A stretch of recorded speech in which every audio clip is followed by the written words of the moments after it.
Ma'am, maybe it is related to dowry. How do you think it's related to dowry?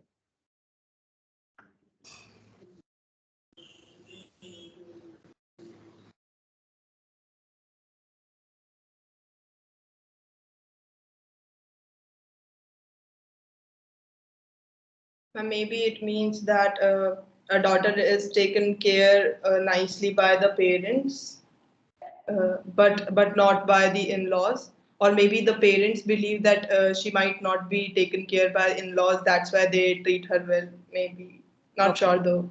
Okay, so you see, you're all sort of trying to think about what this statement could mean. Now, the literal meaning of it is what? And of course, this is a translation.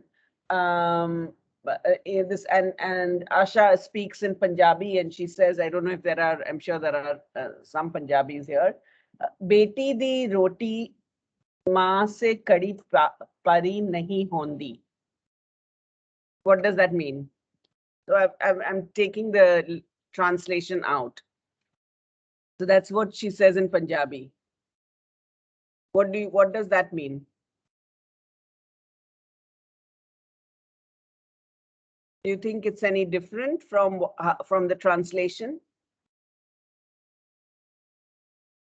Anybody who understands Punjabi?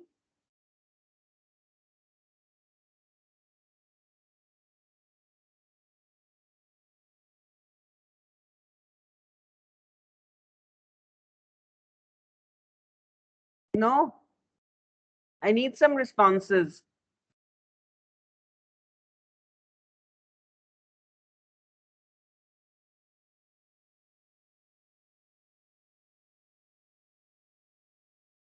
All right. So so the thing is that what we are saying, the reason I'm giving you this example, now two of you have spoken and you say that, okay, it probably means that the daughter was taken care of very well.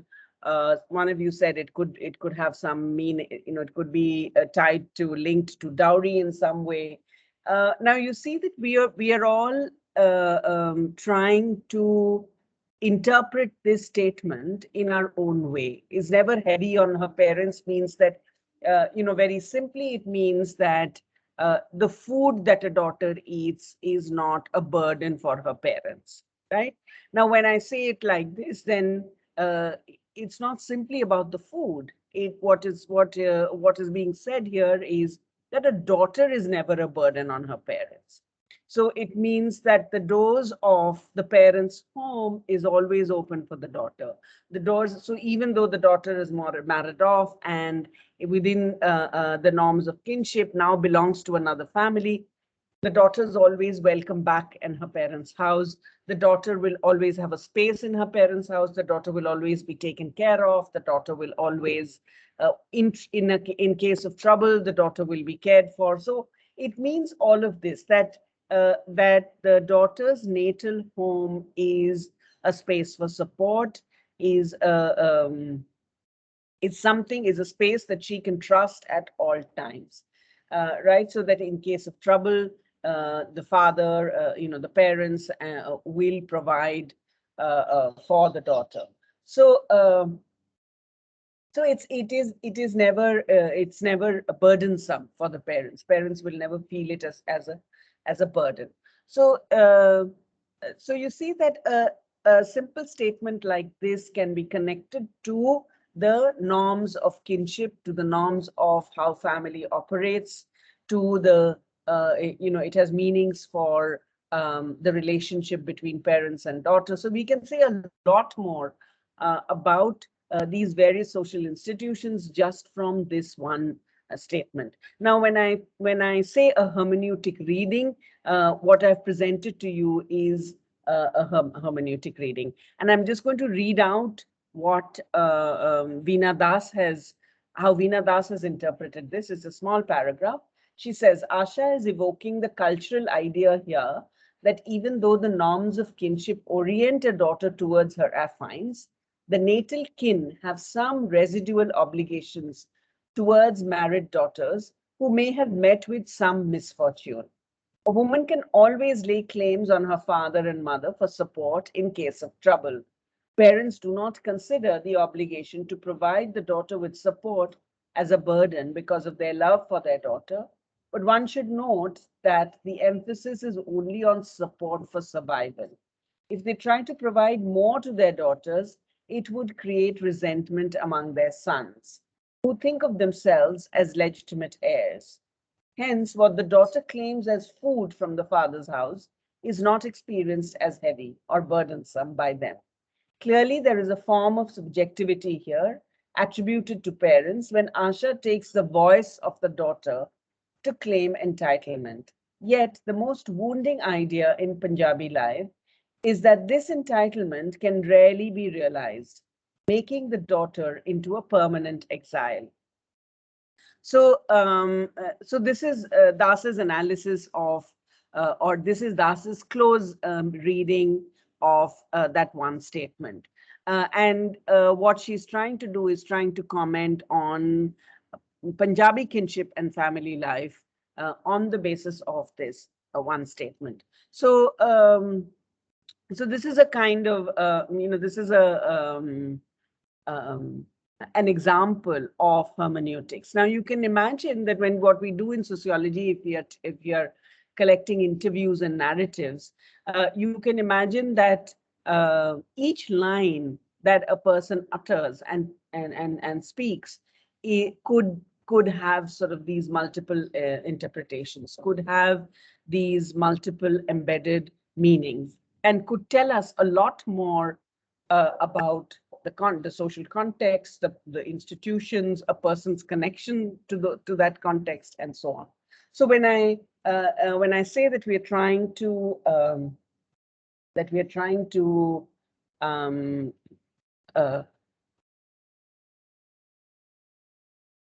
we're trying to look at the meanings embedded in a particular context. This is what I mean. When I say that what we do in hermeneutics is that we do a close reading and we provide a detailed understanding of the meanings embedded within a text. Now, when we do that, we bring our subjective experience to it. So you see that, Lagishetty, you said, could it be about dowry? Because for you, so that what we're doing is that we are thinking about what we understand about family, marriage, and kinship, and bringing some of our own context and understanding to what is being said here. So in any uh, um, um, in any attempt at interpreting a statement or interpreting something, this subjectivity of the person interpreting will come in. And therefore, the same statement can be looked at very differently by different people. So this is, if you think then about what is interpretive social science, and we'll go with the same sort of questions that we asked when we were looking at positivist social science. The first is, what is the purpose of conducting research? So given that your method is hermeneutic, your method is about the interpretation of meaning, why would you use interpretive social science? So for interpretivism, researchers who use interpretivism, they are interested in what is called the meaningful social action. So we are not interested just in the visible external behavior. So because we are always, if the visible external behavior is a kind of text in which you can find these deeper embedded meanings. So social action is that action to which people attach subjective meaning, to which there is a certain purpose and intent, which is that is directed at not only at oneself but also at others, also at other social beings. So it is so for interpretivist researchers, for researchers who use interpretive social science, this is the conception of social action that we take. So that social action is action that is meaningful is action to which people attach subjective meaning, and action that that is conducted with a certain intent or purpose. And that intent or purpose involves another social being.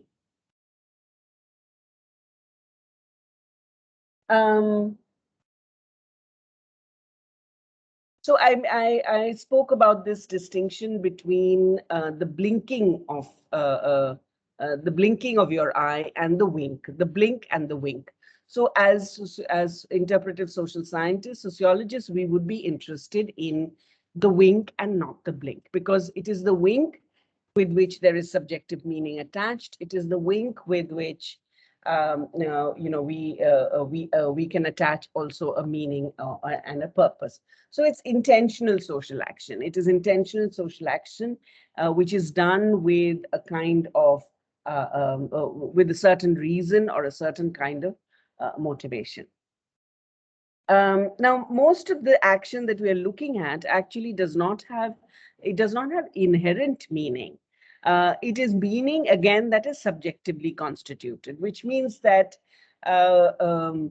when you and I are engaging with each other, we constantly read off each other's texts or, and visual behavior. So it's like, the way I use my hands, the way I speak, the language, the words that I use, the choice of words, all of this is constantly being interpreted. So in a sense, when I had begun, I had said that, okay, that there is a lot of common sense in sociology, but we have to be able to distinguish sociology from common sense. We draw on common sense, but we distinguish from common sense as well. So when we interact, we use that common sense.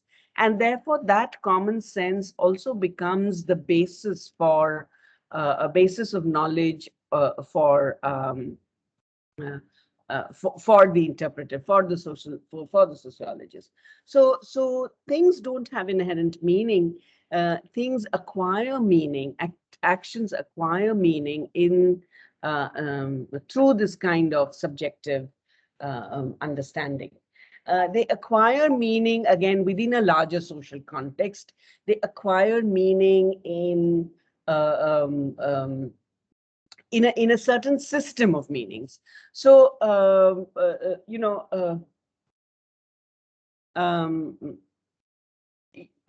the way in which, if you think of any social interaction, to give you an example, it's like, I think when you raise your thumb, right?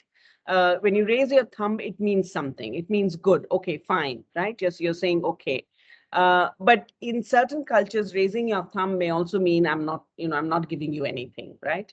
There. So it's a kind of dare. So the thing is that there is a certain meaning system within which we operate.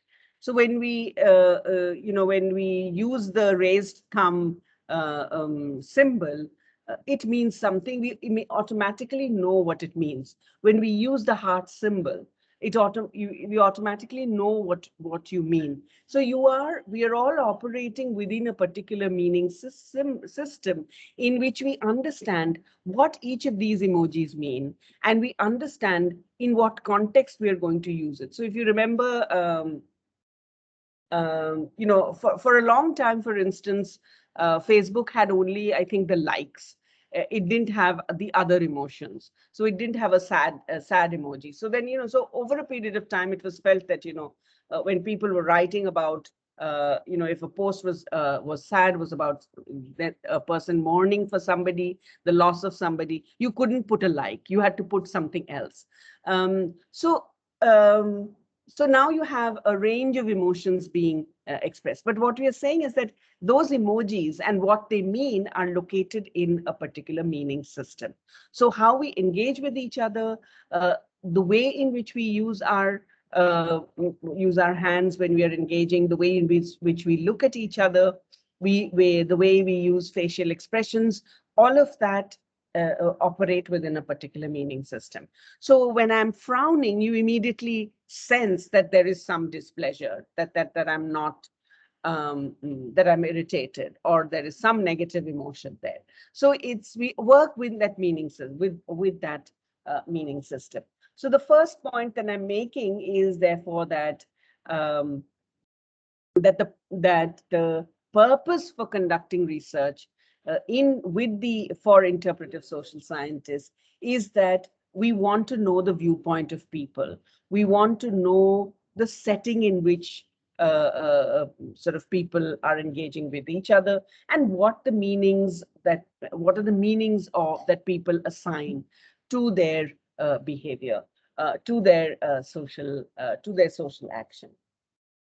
So what people feel, how they interpret a particular social setting, and then how they behave. These are the questions that are important for interpretive social science. Now, what is the nature of reality? As you already know, the nature of reality is that reality is subjective. We intentionally, purposefully create the social reality that we are in. So it's really a coming together of the purposeful social action of one or more people. You know, that is the nature of reality. So reality is something that is constructed. As I said, it's, interpretive social scientists are not interested in external behavior, not just in the external behavior. They believe that external behavior suggests a meaning system. It suggests that there are deeper meanings embedded in it. So reality is something that is constructed. Reality is what people understand it to be. It exists as people experience it. It exists as in terms of the meanings that people assign to it. So therefore, it's also very fragile and dynamic, because it can constantly change. So it's again, in a classroom situation, if you have a classroom that is engaged, the way in which the teachers will change. If you have a classroom which is like yours, which is sleepy, which doesn't turn on your cameras, which does not engage, there is clearly there is a class which is a monologue, which is going on. So I think that how we think of this reality, is the way in which people experience it, the way in which we experience that this reality exists. So it is fluid and fragile, because whatever we do can quickly change it, right? Suddenly I get, totally put off by something, and I say, okay, I'm going to stop the class. And so the reality for all of us will immediately change. For the social scientists, then it's important to capture this it's important to capture this subjective experience that is there when people engage with each other. So it's a subjective sense of reality that we are trying to capture. Now, but the thing is that your understanding of the other, when you're looking at any social interaction, your understanding of the other is always through indirect means. So I don't actually know what the other person is thinking or feeling, what's going on in your head and heart. That is not something that is clear to me, that I don't know that. The only way I can know that is by certain externalities. Now, what are those externalities? It's the sound, it's the actions, it's the it's the expression, it's the way in which bodily movement. All of this will tell me how I am experiencing the reality, right? So I could be this animated person taking a class, or I could just be a very sleepy person taking a class. So I can just, have something written, and I can just read out from it, and that will be another kind of class, right? So what we are doing then is that what we experience are are these gestures and actions and bodily movements and so on. And through those bodily movements and actions and so on, we can form a certain impression of reality. We can form a certain understanding. So that, again, I'm going back to the thing of hermeneutics. If I think of this as a text, what can I gather from it? What is that? What can I say about this reality? So there is in interpretive social science, there is a constructionist orientation that is taken with regard to social reality. So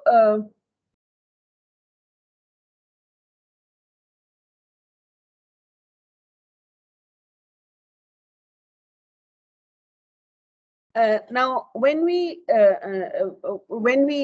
as a sociologist, when we look at a reality, when we look at any social reality, we understand that for the people who are in that reality, people who are part of that context, for all of them, there is a taken for grantedness of that context. So you and I in this classroom, there is a taken for grantedness because we just know what we have to do and we play our part. But for somebody so this is the natural, our natural habitat. This is our natural everyday world. Now, when a sociologist is coming to observe and look at what is happening here in this classroom, they have to remove this natural taken for grantedness. So when you study something, you have to locate yourself in the taken for grantedness. You have to, in order to be able to understand it. But at the same time, you have to create some distance from it so that you can answer certain questions, so that you can get to the interpretations of that reality. So yeah, so that then what you're doing is that you accept this constructionist position, but at the same time you try to remove that taken for grantedness, because it's only in removing that taken for grantedness that you can make the familiar strange. So for the sociologist, it's important to be able to make the familiar strange. Now, you remember yesterday I had given you this example of, we were talking about ethnometeorology, and I had given you this example of this experiment which was conducted, which Harold Garfinkel asked his students to conduct, which is that you go back home and you treat your home as a hotel. You treat all your, you act as if you don't know any of the members of your family, and you treat them accordingly. You behave with them accordingly. What that did was that it disrupted the natural everyday reality. It disrupted this idea that it was taken for granted that in any situation, who is what is happening, who are the actors present, and how to relate to them. If you disrupt any of this, then that the reality that you have, you see the fragility of it. Immediately it changes. So then again, that breaching experiment, the video that you saw that, everybody need not have, that because a few people had stopped, many people stopped what they were doing and started questioning what was going on. But at the same time, the minute that the people who had stopped start moving again, social order is restored, right? So it's just a momentary sort of disruption and a momentary experience of that fragility. Now,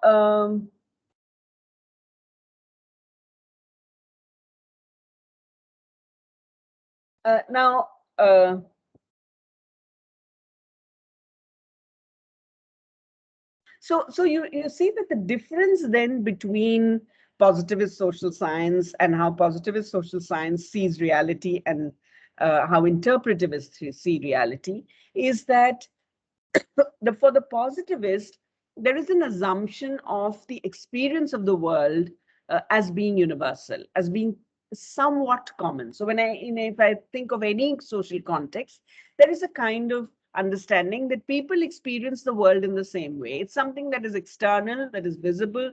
You experience it in the same way. Your experience doesn't change that external visible fact. But for the interpretivist, we actually ask the question, do people experience reality in the same way, right? You're a class of today, there are well, there are a class of 33 students. Are all of you experiencing the class in the same way? No. So there is a, there is a differential.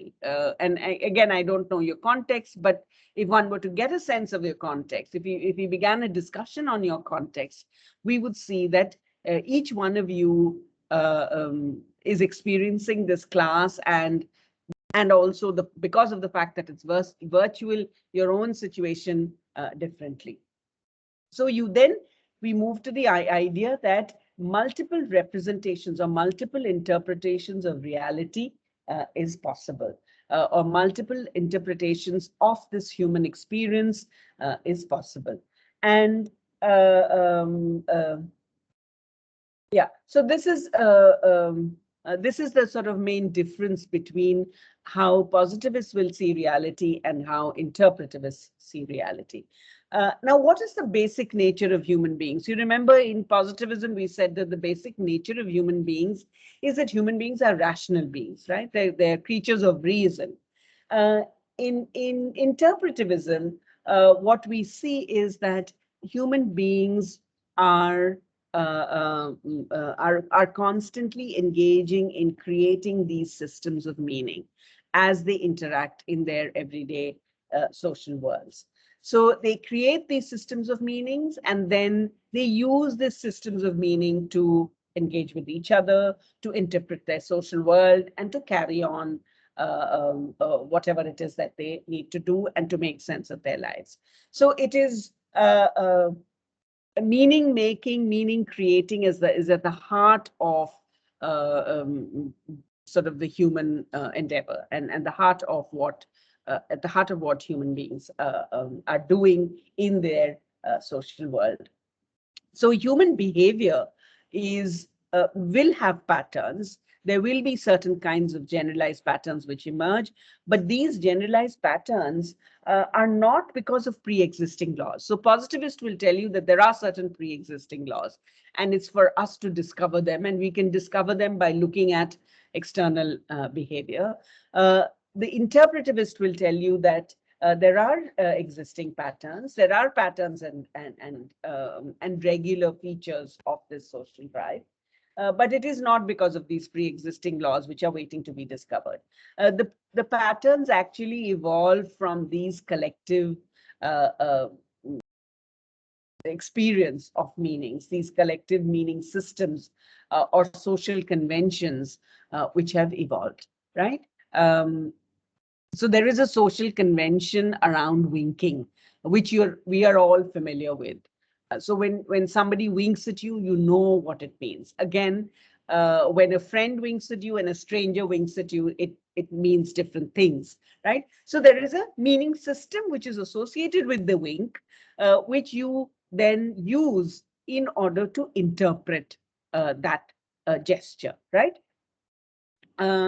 So for interpretive researchers, then it's important to discover these patterns, but these patterns, of course, they're also very difficult to discover because of this kind of multiplicity of meanings and experiences that you have.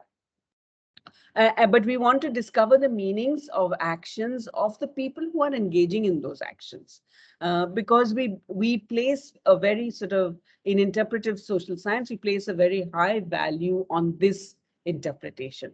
Whoever is in that context, that is what it is that perspective that we try to understand. So we are not interested in abstract logical theories that may not relate at all to people's experiences and feelings and so on. Right. So you could I mean, for instance, if you look at economics as a discipline, what it does, and again, this is putting it very simply, but what it tries to do is to make something empirical, real, a real experience into to arrive at certain generalizations of that experience. If I say like consumer demand, you arrive at a model of how consumers would behave, right? Now this means that it is a move towards an abstract logical theory. This abstract logical theory has no connection to people's experience of that phenomena or of whatever it is that you are studying. So if I say, for instance, that there is a correlation between poverty and crime, yeah, I'm making a generalization. I'm putting forward a kind of abstract theory without really talking about the experience either of poverty or of crime. And when I begin to talk of the experience for the interpretive social science, you will see that there are multiple interpretations that are possible. Samya, can you have your mic off, please?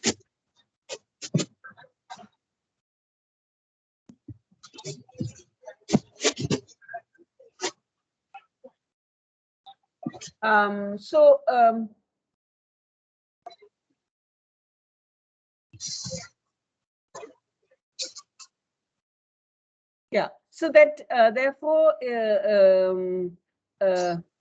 interpretive social researchers believe that these sort of abstract laws do not really exist. What exists is people's subjective experiences of reality and what people are doing in the context of any social reality. Therefore, it's, you know, there is no value that they attach to these abstract. Now, the next point that we want to discuss is how people, I mean, how interpretive social science views human agency. And this is obviously you can draw from the nature of reality and the nature of human beings that interpretive social science emphasizes voluntarism, which means that human actions are based on a person's subjective choices and subjective interpretations of a particular situation. So when you had, if you remember, positivist social science emphasizes the external forces. There is a kind of determinism. When we discussed agency with regard to positivism, there is a determinism. Shamya, can you please put your mic off? Maybe I can do it. Just give me a minute.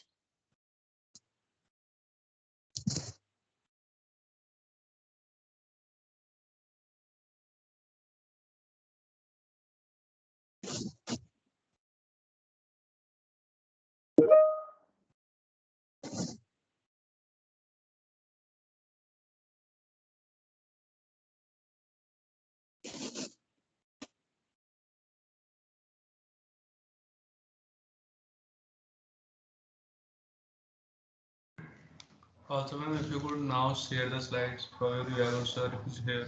Vaibhav, if you're okay, Vaibhav, could you please share the slide?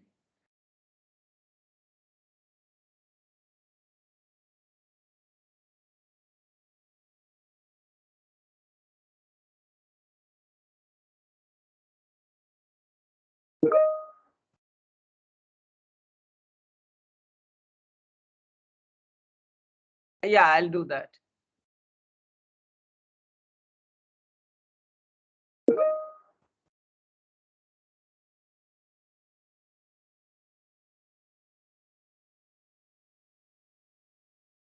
All right, done.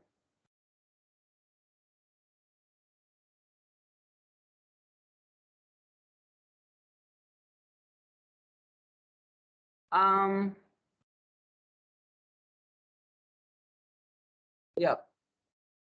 Yeah.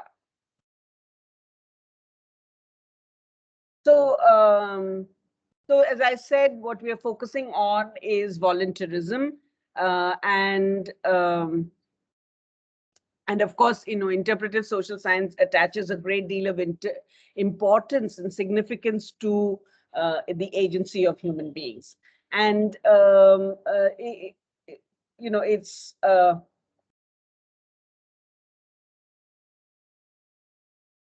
the idea that people are able to make conscious choices, and in making those conscious choices, they may well use reason and rationality. And so reason and rationality can come into the picture, can come into our analysis through that.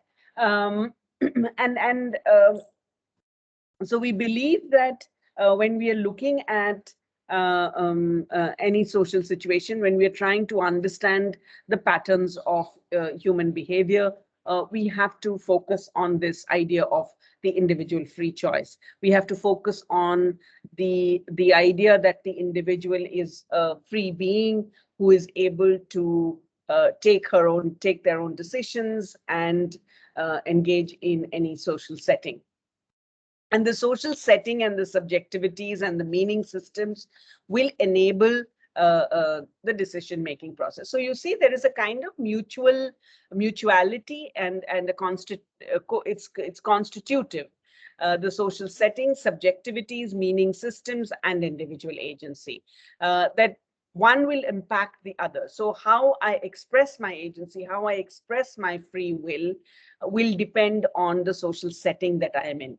I think this example I had given earlier. So what I do, at walking down the street at 10 a.m. in the morning as a woman, and what I do if I'm walking down the street, the way I walk down the street at 10 p.m. at night will be very different. So the social setting affects my subjectivity and the meanings that I create around it, and that will then shape my decision making. So for interpretive social science, the inner worlds, the process of meaning making, which is something which is an inner world, is as important as the external conditions and structures. So we do look at these external conditions and structures, but we look at it in this kind of mutually constitutive way, where we say that the external conditions and structures are only significant insofar as they impact our subjective meaning systems. They impact our subjectivities. Okay, then next one, please. We look at what is the relationship between science and common sense. Clearly, a lot of attention being paid to common sense, because it is common sense, this common stockpile of knowledge, that helps us, or that sees us through our daily lives, what we do in our daily lives. So common sense is really this everyday, the stockpile of everyday theories, or a stockpile, or a sort of large meaning system that we draw on. Again, like I said, these meaning systems are cultural. I think yesterday in the tutorial, Chanel brought up this example where she said a friend of hers, I don't remember where he was from, but she said that a friend from another culture was actually quite shocked when somebody was blowing into the food to cool it. Right. Similarly, when you smell food, right, you before eating something, you don't take it to your nose and smell it. Right. So these are things that are cultural, that are part of how we see things and our relationship to things. And that is the stockpile of everyday theories. And we rely on that stockpile of everyday theories to see us through our engagements and our social realities and our social relations. So common sense is what is needed in order to carry on the tasks in our everyday lives. This common sense emerges from a certain pragmatic orientation. It emerges from a set of assumptions about the world. This set of assumptions about the world has a cultural location, has a sort of local dimension to it. So Now, certain things you will see are universal. I think in anthropology, we talk about some of these things. For instance, death, the birth of a child. There is a certain universality about it, but there are, again, the cultural sort of norms and rituals around each of these universal phenomena will be different. So when we think of death rituals, the assumptions that surround death, then you can see some of those. Now, if I think of death in American society, you see that there is a plan, right? So people typically will plan their own funerals before they die. They will decide where they want to be buried. They will decide what kind of funeral arrangements need to be made. So now you don't. I think in the Indian context, in most families, you don't have that kind of planning. You don't think about death. You don't talk about death.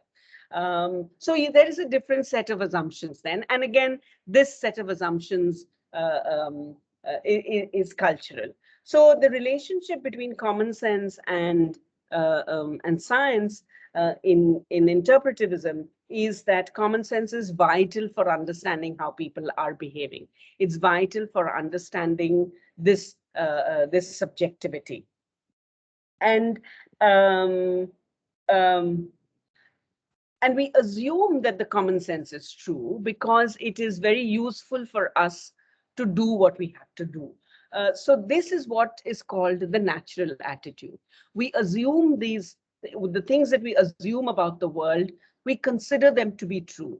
And this is the natural attitude. And for the researcher, it is important to capture this natural attitude.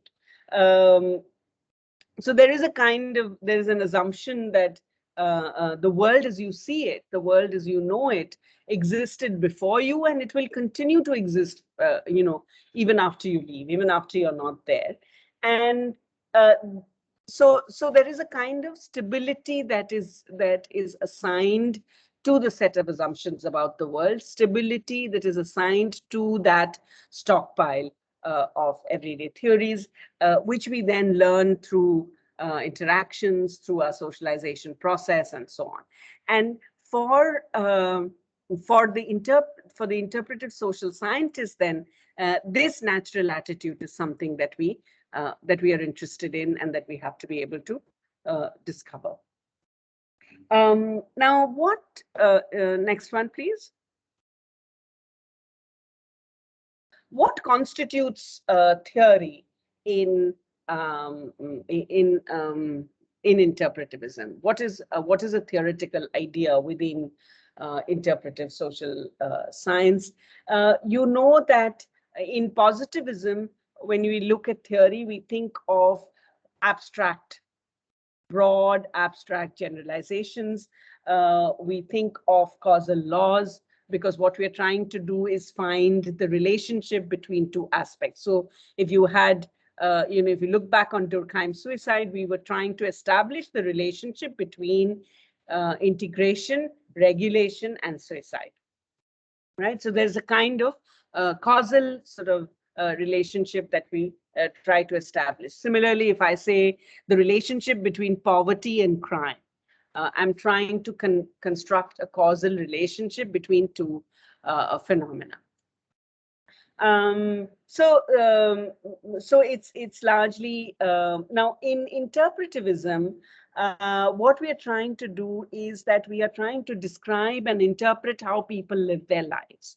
And we know that there is a multiplicity of perspectives which will emerge when we focus on how people live their lives.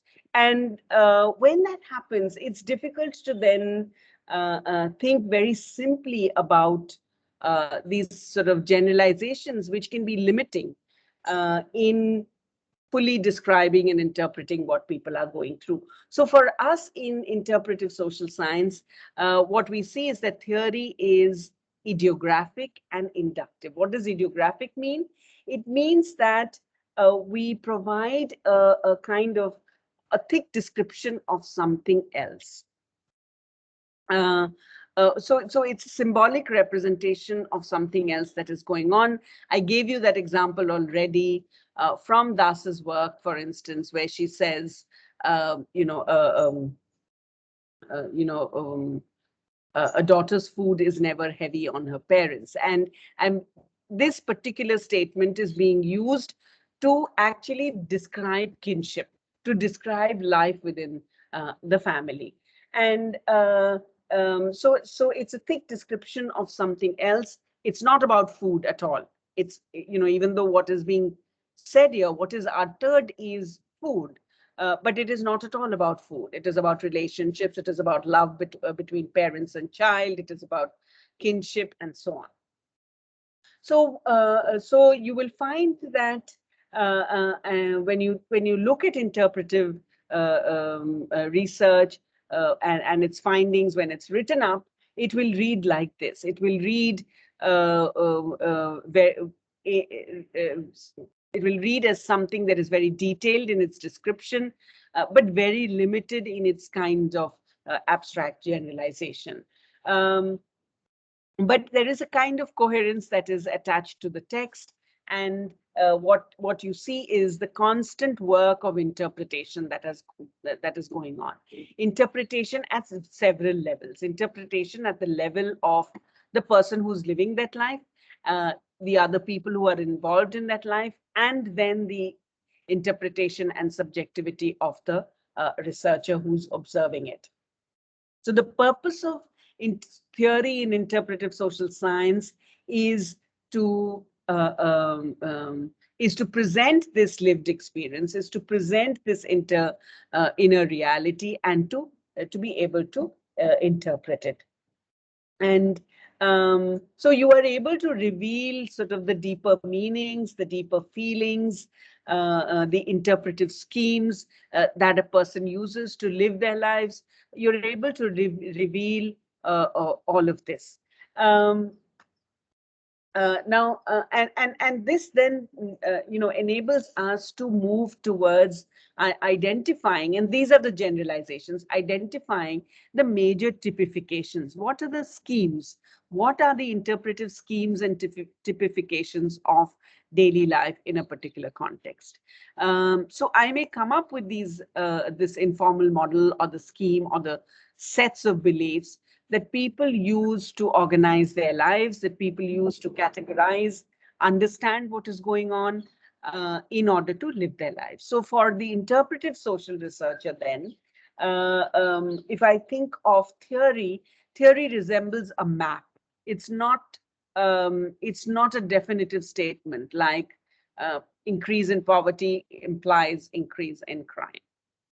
Because if I try to look at the relationship between poverty and crime as an interpretivist, I will see that there are different kinds of poverty, and there are different kinds of experiences of poverty, and all of them don't necessarily lead to crime. Some may, and I will try to give a rich, detailed description of both these worlds, of the world of poverty and the world of crime, and then try to think about how one can interpret these connections.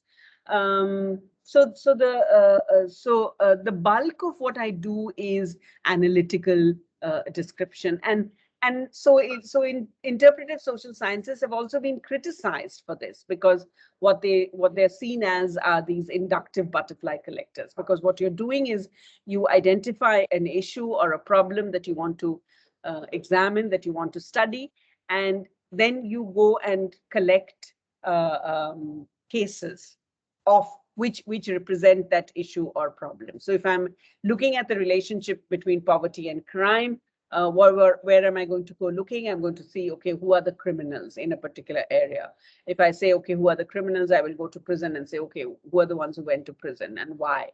And so I will collect sort of cases in order to look at this relationship between poverty and crime. So you're accused then of just being researchers who are trying to collect unique cases and not being able to move from these unique cases to any kind of generalization. So the concepts that we discuss here are important. The idiographic, what we mean by idiographic is that an explanation or a kind of theoretical idea which is in the realm of an in-depth description with very specific details, but with limited abstraction about that social setting.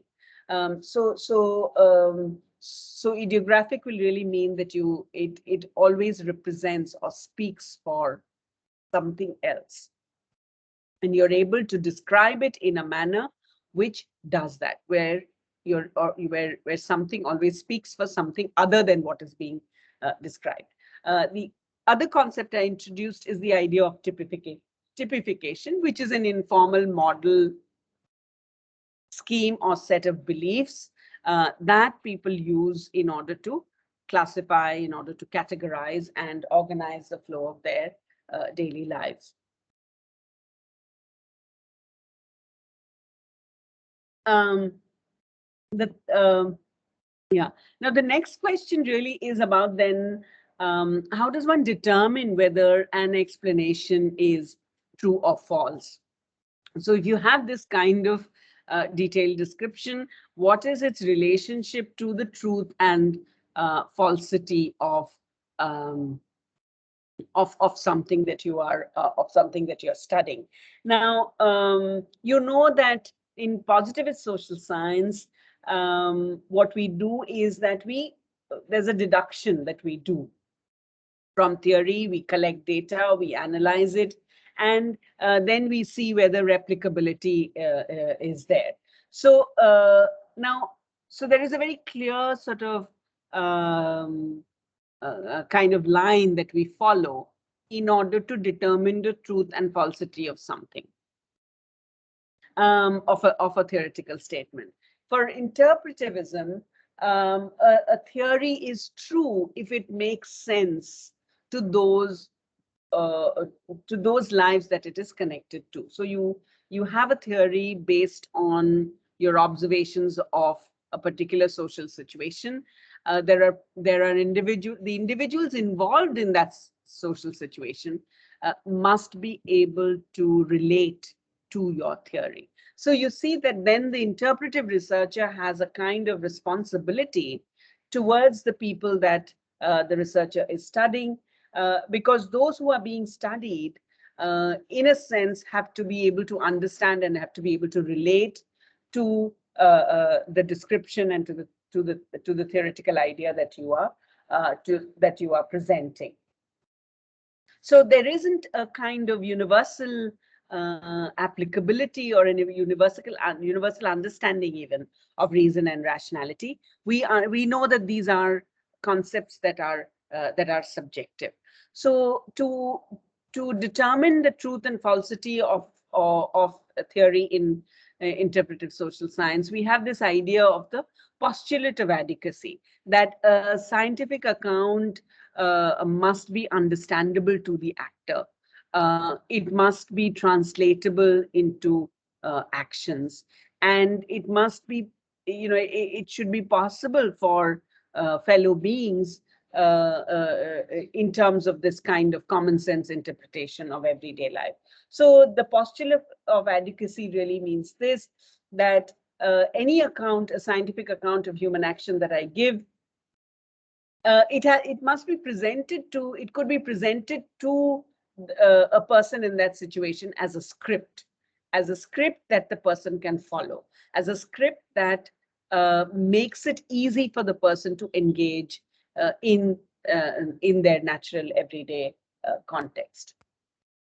So now, if you think about why, then how does the social scientist or researcher using ISS interpretivism, how is it possible for the researcher to arrive at theory in this sense?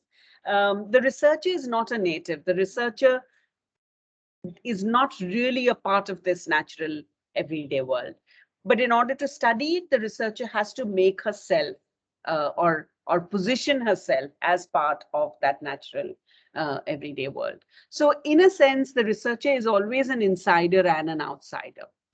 The outsider because you're studying something which is not your own, it's not your own context.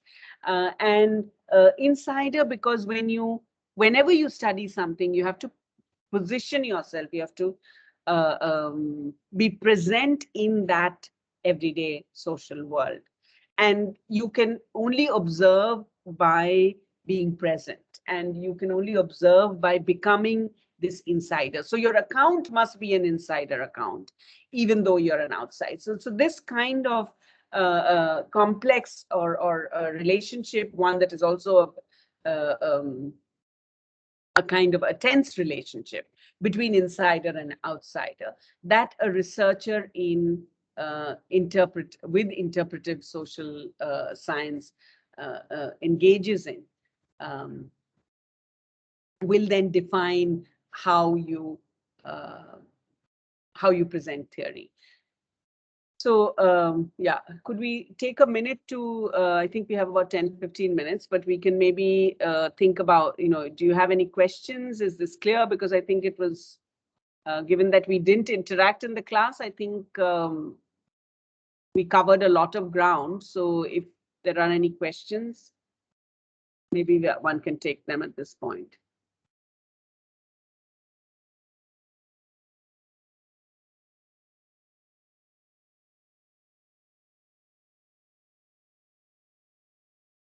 Is it all clear? Or you're all confused?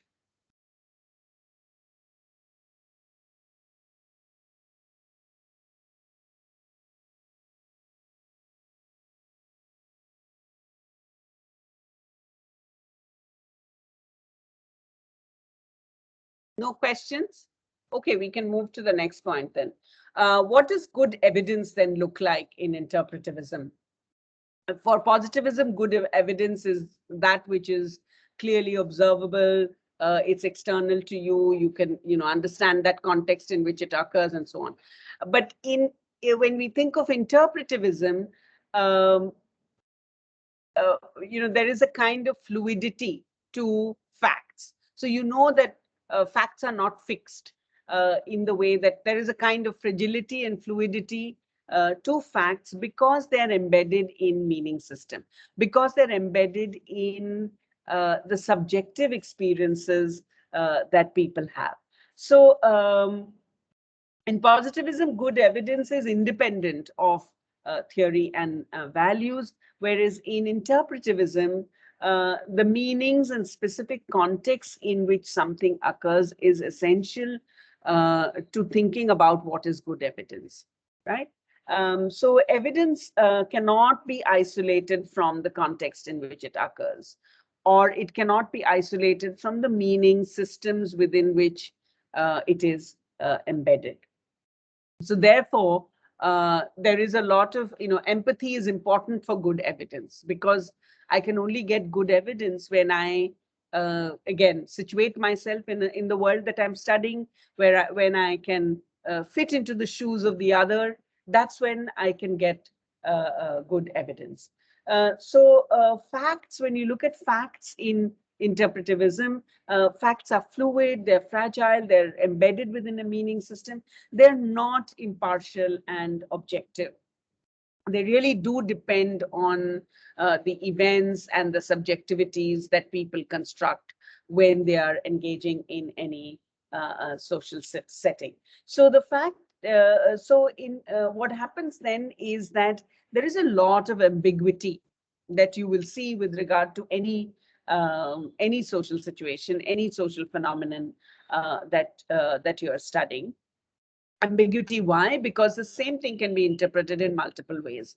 Going back to that example, a daughter's food is never heavy on her parents. It can be interpreted in multiple ways. Now you see, when I read out the way in which Veena Das interprets it, first she talks about how a daughter always has a place in her natal family and can return, and a context of support is always there. But she ends by saying that it also, in Punjabi kinship, often you will see that it does not really happen, that a daughter is in fact left on her own to figure things out if things go wrong. So even though there is a kind of understanding, and the person who speaks these words has a kind of understanding, but that it is possible. She knows that it's possibly a belief that is misplaced, that may not be an actuality for her.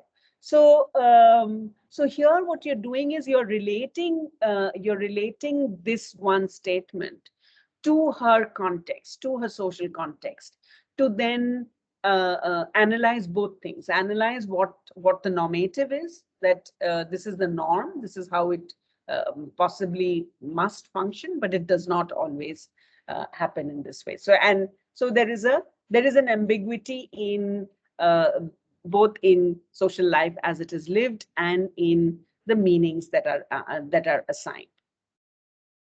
So one is that there is this ambiguity because of multiple subjectivities involved. There is also an ambiguity because of the fluidity of how we make sense, because we are constantly reassessing the clues in a particular situation. So because of that also there is a fluidity. When you're in a conversation,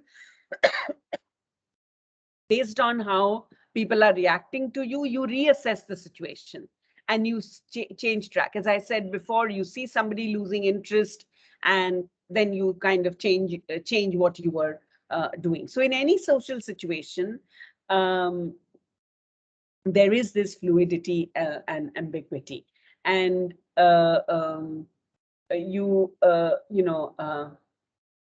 any simple act that we have is part of this kind of ambiguity. So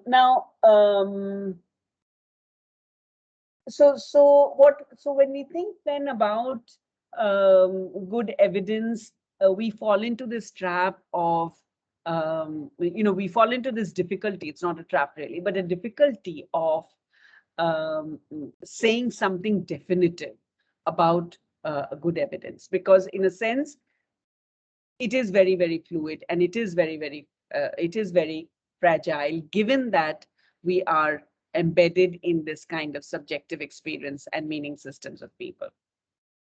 Now, in order for you to collect good evidence, though, one of the things that we do is this idea of bracketing, which is that, and this is a strategy that interpretive social science researchers will adopt in order to identify the taken for granted assumptions in a particular social scene. Now, once we identify them, then we sort of put them aside, because, and I think I said this before, how do you become an insider and an outsider at the same time? You become an insider by accepting the taken for granted assumptions of a particular social scene, which means that you try to do as the others are doing.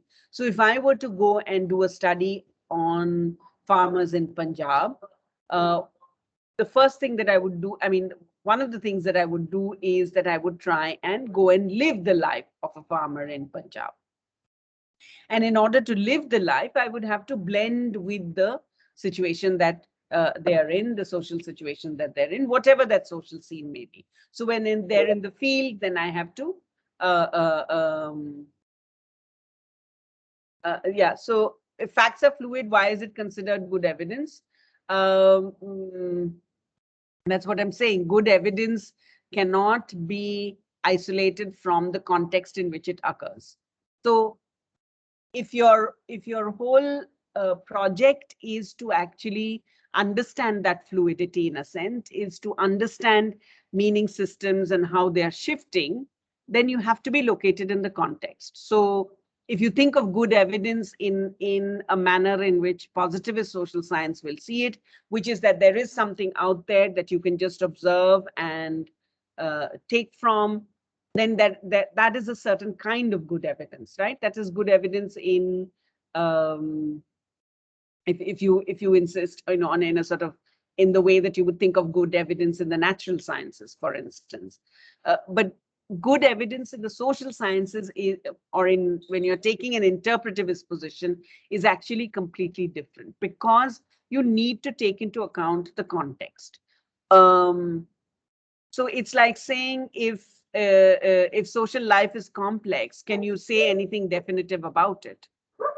Then can there be is it even possible to have a theory about a social situation, a social scene, right?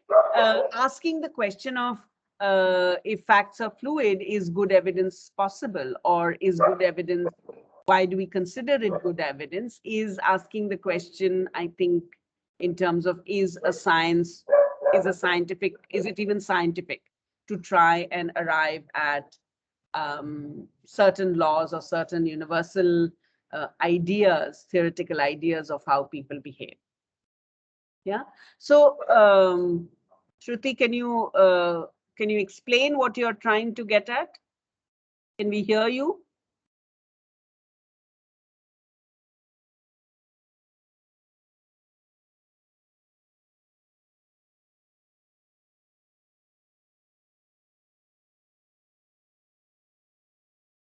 Others? Hello, ma'am. So what I was telling was, pointing out that in general, good evidence is considered something in which we can draw some conclusions. So if facts are very fluid, then it is considered good evidence in terms of this theory. So I wanted some clarity on that. So I had asked this question. No, you're right. That's what I'm saying, that when you think of the science, when you think of the natural sciences, you know that facts are fixed, that it's observable external aspects, right? That you need to focus on. And your evidence comes from these observable external aspects of reality. When we take an interpretivist position, what we're studying is the social scene. And in a social scene, we don't know how individuals are actually going to behave. Right? So when I come to class, I don't know how the different students are going to behave. So there is a kind of fluidity that I attach to the classroom experience. It's similar with my students. They don't know what is going to be discussed. They don't know whether, they will see a film, whether, how is the class going to be. They may not know how the class is going to be. So, and you don't know what your context is likely to be. So who interferes, who comes into the room, who goes out, all of that becomes part of your reality of the classroom. Now, when we are in a physical classroom, again, it's very different, right? I can actually call you out for not listening. I can call you out for doing something else. I can't do that in the virtual space. So the meaning systems that we have in these two classroom situations, the physical classroom and the virtual classroom, are completely different. So, but does that mean then that evidence or good evidence is only possible when we have a clear external observable reality, where we can say something very definitive about what is going on? When we do social sciences, we are saying that no, a social situation is complex. A social situation has multiple sort of interpretations, multiple meaning systems in operation. Within that, we still have to find good evidence. How do we find good evidence? We find good evidence by locating ourselves in the context in which a social scene is occurring. So we have to locate ourselves in the context, in that social scene. The second thing that we are saying is that when we do that, we have to do this mental exercise of bracketing, which means that we first identify what the taken for granted assumptions are about the social scene, and then we bracket them. We then put them aside. Why do we put them aside?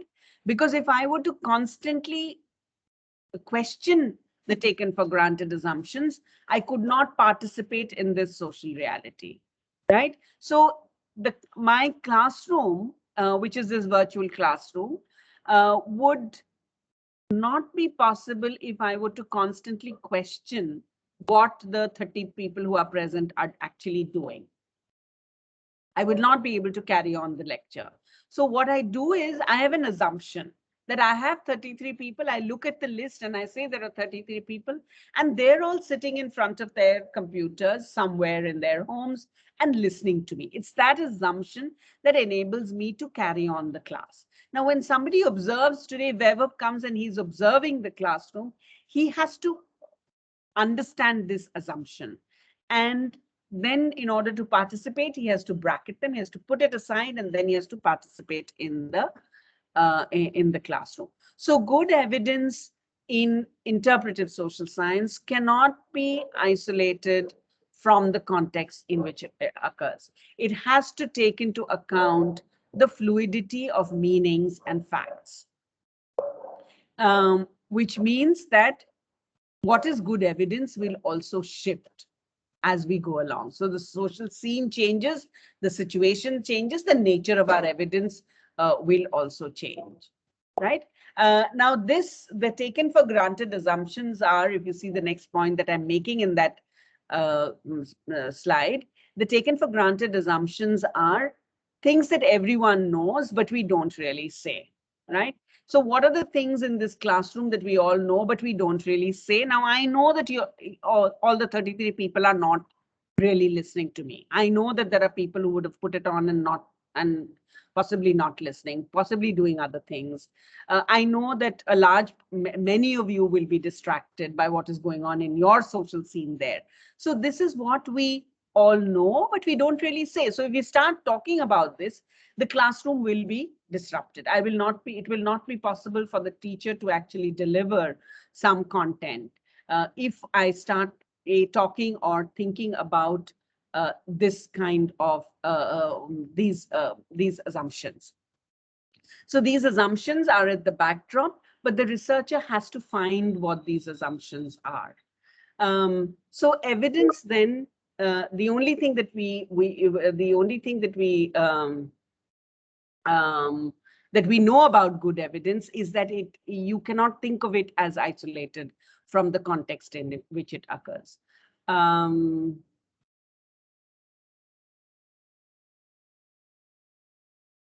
Okay, very rigid. Tanisi, why don't you speak? Ma'am, I was just asking, what exactly do you mean by fluidity with respect to evidence? Is it something like because interpretations are very subjective, it depends, it changes from person to person. So if we take very rigid or very specific observation, then it won't lead to any valid conclusion. So is it what you mean by rigidity and fluidity? Yeah, that's exactly what I mean. So when you think of what we are doing in any social scene, that is likely to change based on our interpretations. Okay, ma'am. So what I do may change and how you interpret it may change, and therefore it's fluid. And therefore the person who's collecting evidence has to understand that it is fluid, has to understand that the social scene is something that is not fixed. So if I say, if I say that, let's say that, so you have wedding as your social scene, a wedding. And so when I begin to collect evidence about the wedding, I have to consider that it is operating in a particular context, which means that every minute there's something else, something different or something new is happening, and I have to change my understanding of evidence based on these shifts of what is going on. So the context in which something occurs is central to how I see evidence. And the context in which something occurs is, do you mean that observation that we take as fact may change? Vansh, why don't you say what you're saying?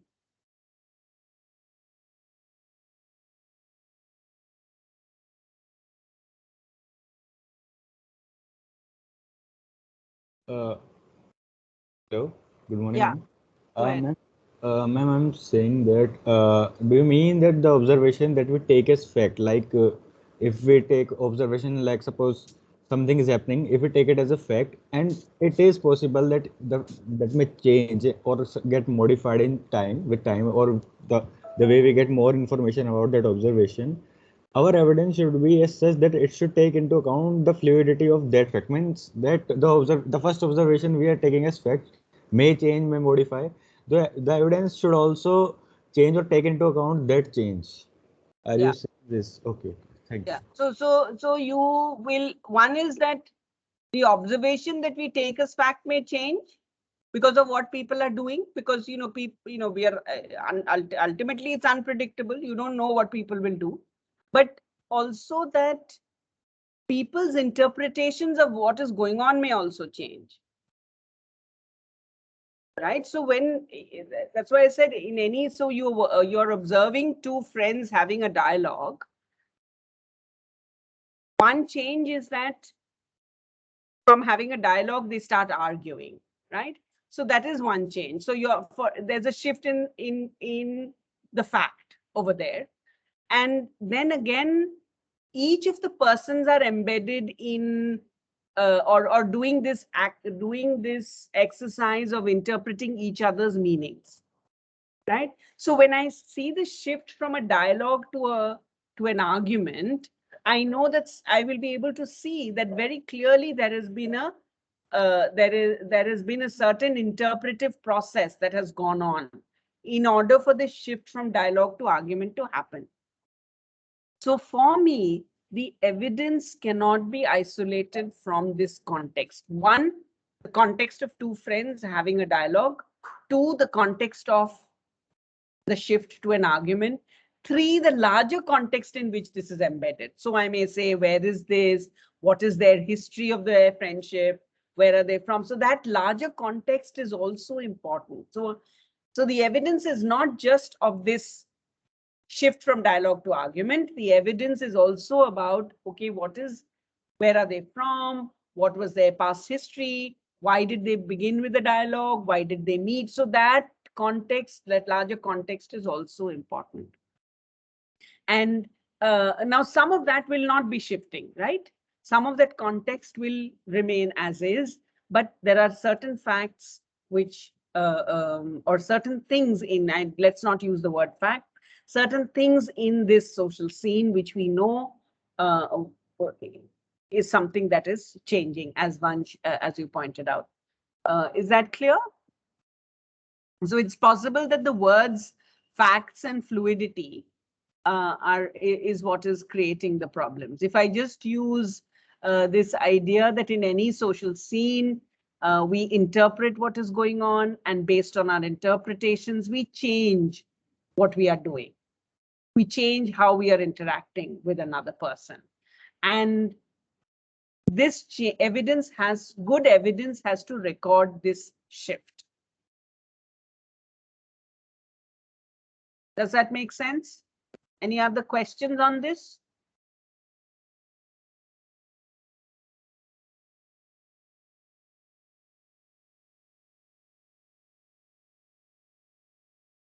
Tanisi, is it clear, or are you convinced or not quite?